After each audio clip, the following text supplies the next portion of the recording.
ॐ ज्ञानतिमिरान्धस्य ज्ञानञ्जनशलाकया चक्षुर्मिलितं येन तस्मै श्रीगुरुवे नमः। श्रीचैतन्यमनोभीष्टं स्थापितं येन भूतले स्वयं रूपः कदा मह्यं ददाति स्वपदान्तिकं।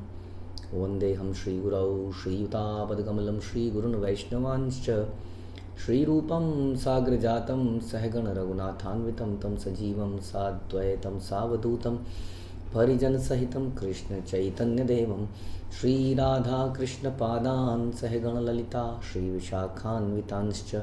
हे कृष्णकरुणासिन्धु दीनबन्धु जगत्पते गोपेश गोपिकान्त राधाकान्त नमस्तुते। तप्तकाञ्चन गौराङ्गी राधे वृन्दावनेश्वरी वृषभानुसुते देवी प्रणमामि हरिप्रिये। वाञ्छाकल्पतरुभ्यश्च कृपासिन्धुभ्येव च पतितानां पावनेभ्यो वैष्णवेभ्यो नमो नमः। जय श्री कृष्ण चैतन्य प्रभु नित्यानंद श्री अद्वैत गदाधर शिवासादि गौर भक्तवृंद।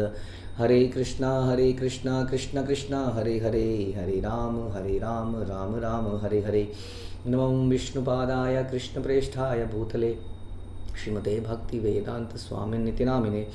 नमस्ते सारस्वते देवे गौरवाणी प्रचारिणे निर्विशेष शून्यवादी पाश्चात्य देश तारिणे।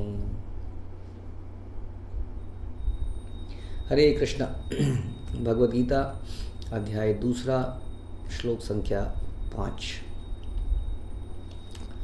गुरुन् हत्वा हि महानुभावान् श्रेयो भोक्तुं भैक्षमपीह लोके हत्वार्थ कामांस्तु गुरुनिहैव भुञ्जीय भोगानुरिधिरपगद्धिनान्।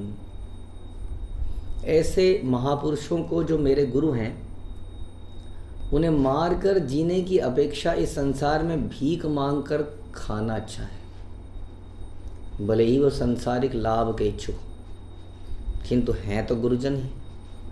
यदि उनका वध होता है तो हमारे द्वारा भोग्य प्रत्येक वस्तु उनके रक्त से सनी होगी। तो Arjun continues to have some doubts. हमारे जीवन में डाउट तब तक बने रहते हैं जब तक हम गुरु परंपरा को समर्पण न कर दें। ऐसी कोई शंका नहीं है जो शास्त्रों के आधार पर दूर ना करी जा सके, क्योंकि हमें कुशल मार्गदर्शन नहीं मिला है, नंबर 1। दूसरा, केवल कुशल मार्गदर्शन से काम नहीं चलेगा जब तक मैंने तप नहीं किया है, तपस्या, भक्तिमय तपस्या, मुझे वो रहस्य दूर करने की शक्ति नहीं मिलेगी। तो दोनों चीज़ों की आवश्यकता है, मेरा समर्पण और मेरा एग्जीक्यूशन ऑफ डिवोशनल एक्टिविटीज़। इन दोनों के माध्यम से मुझे सेल्फ रियलाइजेशन हो सकता है, किसी व्यक्ति को सेल्फ रियलाइजेशन हो सकता है। इसलिए भगवान भी कहते हैं दामोदर लीला में कि 2 उंगलियों का फ़र्क हमेशा रहता है, भगवान की कृपा और हमारा प्रयास। तो हमारा प्रयास बड़ा ज़रूरी है और हमारा कृपा मिलती है समर्पण से और प्रयास से, तब जाके हमारे संशय दूर होते हैं। जैसे हम कहते हैं दिव्य ज्ञान हृदय प्रकाशिता, हमारे हृदय में दिव्य ज्ञान प्रकाशित होता है जब गुरु की कृपा हमें प्राप्त होती है। और हम वो कृपा कब प्राप्त होती है? जब गुरु के वचनों को अपने हृदय में धारण करते हैं as the only purpose of life और उसको एग्जीक्यूट करने का प्रयास करते हैं, तब भगवान हमें बुद्धि देते हैं। इस हमारे समर्पण से प्रसन्न होकर तब हमारे डाउट क्लियर होते हैं। लेकिन ऐसा समय अर्जुन के जीवन में भी आएगा, थोड़ी ही देर में आएगा। तब तक उनके दिमाग में बहुत सारे क्वेश्चन, आप देख रहे हैं क्वेश्चन पे क्वेश्चन पे क्वेश्चन पे क्वेश्चन। 2 अध्याय का 4था श्लोक बीत चुका है, ये 5वां श्लोक आ चुका है। अर्जुन ने पिछले प्रश्न में ये बोला था कि कैसे हे अर्जुन, हे शत्रुहंता, हे मधुसूदन, मैं युद्ध भूमि में किस तरह भीष्म द्रोण जैसे पूजनीय व्यक्तियों पर उलटकर बाण चलाऊंगा। क्यों? क्योंकि वो केवल पूजनीय नहीं है, वो मेरे गुरु हैं। उन्हें मारकर जीने की अपेक्षा इस संसार में भीख मांग कर खाना अच्छा है। तो गुरु जो है, हमने पिछले श्लोक में भी बहुत चर्चा करी थी कि वास्तविक गुरु कौन है। और गुरु जो है शब्द का मतलब है भारी, heavy power, spiritually can say heavy. तो ये जो महापुरुष हैं, ये साधारण महापुरुष नहीं है, मेरे गुरु हैं। उनको मार के जीने कर, हाँ जीने की अपेक्षा इस संसार में भीख मांग कर खाना अच्छा है। यानी कि भीख मांगना इस संसार में सबसे घृणित कार्य है, ऐसा लगता है इसको पढ़कर। लेकिन फिर भी उससे भी ज़्यादा घृणित कार्य है गुरुजनों को तिरस्कृत कर देना, उनको साधारण मनुष्य समझ लेना, उनकी अवज्ञा करना, ये एक अपराध भी माना जाता है। तो ऐसा कैसे किया जाए? वास्तव में जहाँ तक भीख मांगने का सवाल है, भीख मांगना भी जैसे कि भगवान के लिए कोई कार्य किया जाए तो वो दिव्य हो जाता है। उसी तरह से जब हम अपनी इंद्रियों को तृप्त करने के लिए भीख मांगते हैं तो बहुत ही घृणित कार्य है, उससे बेहतर मर जाएं।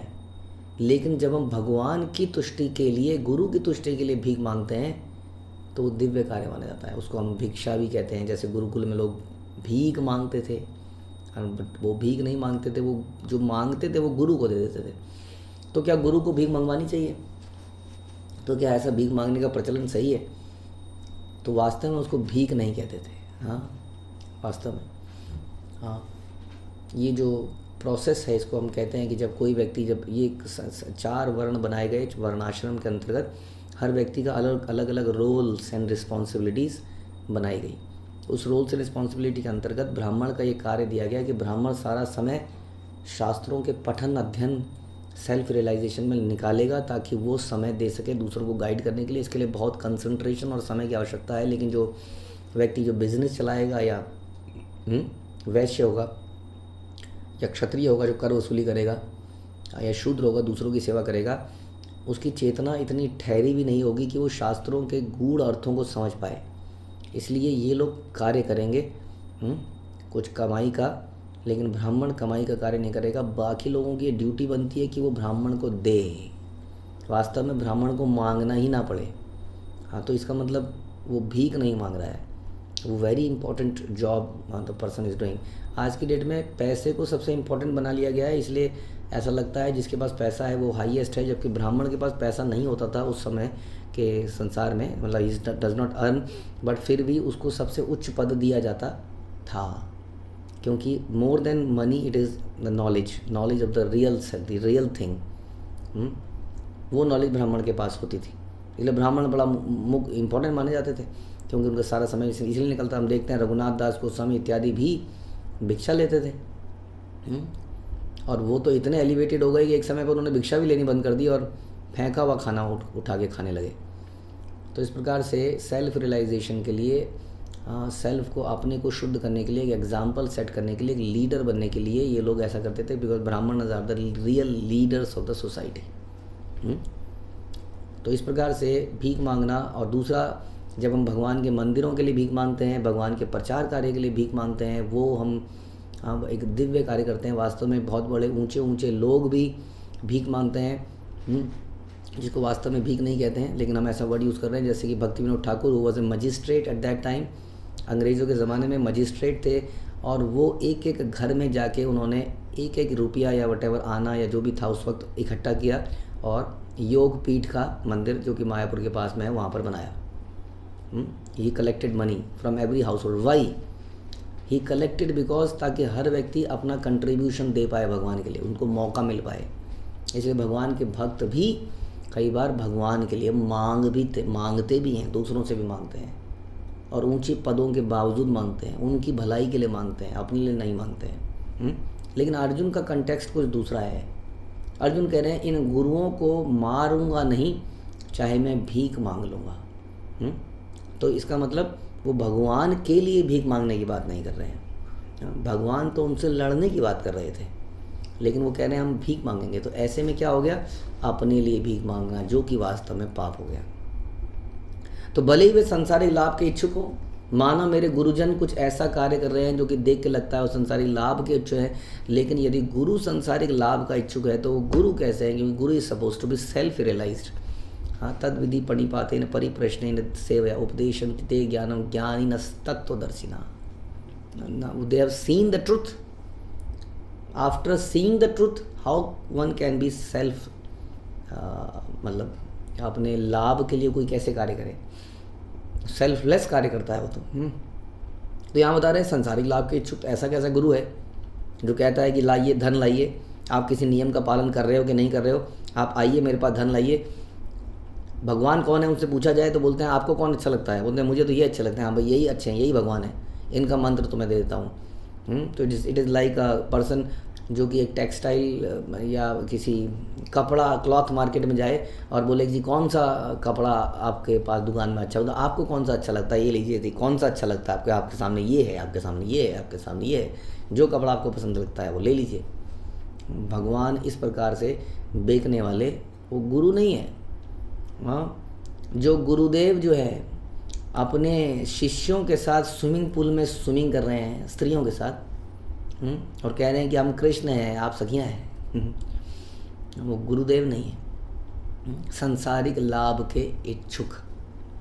तो भले ही वे संसार, यहाँ पे कुछ और बोल रहे हैं भले ही वो सांसारिक लाभ के इच्छुक हों, गुरु के ऊपर विश्वास होना चाहिए, लेकिन शास्त्रों के आधार पर वो विश्वास बनता है।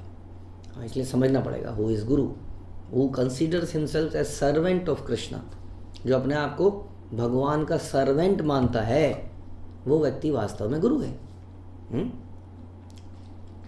जो अपना जीवन शास्त्रों के जो बोलता है वो शास्त्रों के आधार पर बोलता है, वो आचार्यों की गुरु परंपरा की वाणी के अनुसार बोलता है। जो शास्त्रों की बात जो वो बोलता है उसको अपने जीवन में ढालने का प्रयास करता है, दोगला नहीं है, प्रयास तो करता ही है।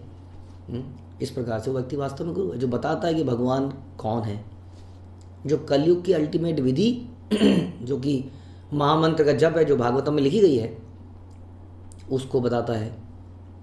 कली काले कली दोषे निधे राजन अस्ति एक महागुणा, कई सारे श्लोक आते हैं जो उसको बताता है, सार को बताता है, जो आपको कंफ्यूज नहीं करता बल्कि आपको रास्ता दिखाता है भगवान तक पहुंचने का, जो बताता है कि भगवान कौन है, क्योंकि भगवान एक है, जो इसमें समन्वय स्थापित करता है कि यदि भगवान एक है तो इतने सारे देवी देवता कौन है, विष्णु कौन है, वरा कौन है, नरसिंह कौन है, कृष्ण कौन है, जो इन सारी दुविधाओं को दूर करके संशय रहित उस भगवान को बताता है और उसके प्रति समर्पण दिखाता है, वो गुरु है।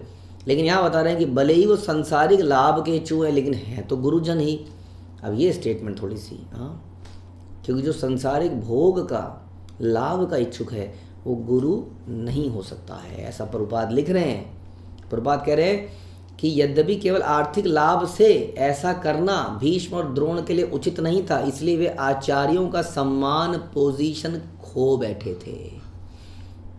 ये हमें समझना पड़ेगा। We may continue to respect somebody, क्योंकि किसी ने हमें किसी जोड़ा था, कहीं पर जोड़ा था, तो we may respect that person, we may have gratitude, and हमें किसी से नफरत नहीं करनी है, दैट्स ओके, बट उसको गुरु मानना है। हम देखते हैं कि इतने सारे लोग जेल में भर्ती हो गए हैं, बंद हो गए हैं, और लोग उनका लॉकेट लेके घूम रहे हैं अभी भी। वो कह रहे हैं ये तो उनकी लीला है। पर्दा फाश हो गया है, सब पता चल गया है, गुरु जी ने भी एक्सेप्ट कर लिया है, अब गुरु जी जेल में चक्की पीसिंग, लेकिन शिष्य लोग क्या कह रहे हैं कि ये तो उनकी लीला है, और वो उनको भज रहे हैं अभी भी पीछे से। तो ये थोड़ा पागलपन हो गया। जब हम देख रहे हैं कि गुरु का पर्पस क्या है, संसारिक लाभ का इच्छुक है, उस शास्त्रों के आधार पर नहीं बोल रहा है, वो अपने आप को भगवान का दास नहीं मान रहा है, जो भी आपने बोला। तो हम नहीं कह सकते कि वो है तो गुरुजन ही। वी मे रिस्पेक्ट समबडी, कि इन्होंने मुझे कभी रास्ते पे जोड़ा था, इस रास्ते पे मैंने लगा कि यहाँ से फिर मैं किसी शुद्ध रास्ते में जुड़ गया, तो we may continue to have some respect, but we can not say them. हम ऐसा नहीं कह सकते कि वो गुरुजन है, क्योंकि गुरु क्या है, गुरु परंपरा में आता है, डिसाइप्लिक सक्सेशन में आता है, वही गुरु माना जाता है। कभी कभी गुरु का ऐसा भी आता है कि गुरु से कुछ गलतियां हो जाती हैं, तो ऐसे में हम गुरु परंपरा को मानते हैं। गुरु इज़ नॉट अ पर्सन, गुरु को इसलिए हम तत्व कहते हैं, गुरु तत्व है। कोई एक व्यक्ति का अगर उसमें कुछ गड़बड़ भी होती है तो डज नॉट मैटर, वो उसका और भगवान का मैटर है आपस का, उसमें हमारा नथिंग टू डू। लेकिन हमें उन्होंने इस रास्ते में जोड़ा, इस परंपरा की इस कड़ी से, इस चेन से हमको जोड़ दिया। We are grateful for him and we will ever be grateful कि हम इस कड़ी से जुड़ पाए। अब जब उनको मौका मिलेगा, he will again come back one day. तो इसलिए हम लोगों को ये नहीं, हम ये नहीं कह रहे हैं कि किसी की डिसरेस्पेक्ट करो, किसी को नेगलेक्ट कर दो, किसी को मार दो, लेकिन उसको हम गुरु नहीं कह सकते, पहला तो समझना ही पड़ेगा।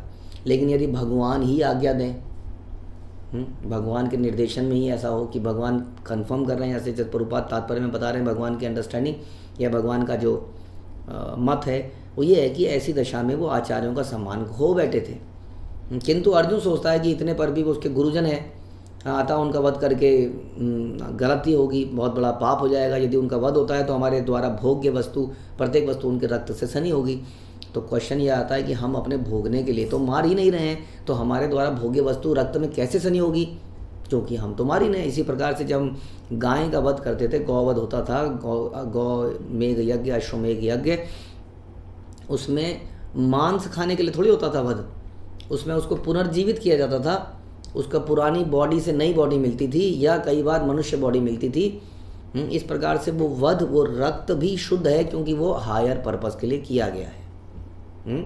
ये समझना पड़ेगा। लेकिन जो रक्त खुद को पीने के लिए जब काटा जाता है, हाँ आजकल ये भी है कि बकरा कटता है उसके रक्त को भी कढ़ाई में पका देते हैं, वो गिरता गिरता रक्त उसको भी खा जाते हैं। तो ये खाने के लिए काटा जा रहा है, समझना पड़ेगा।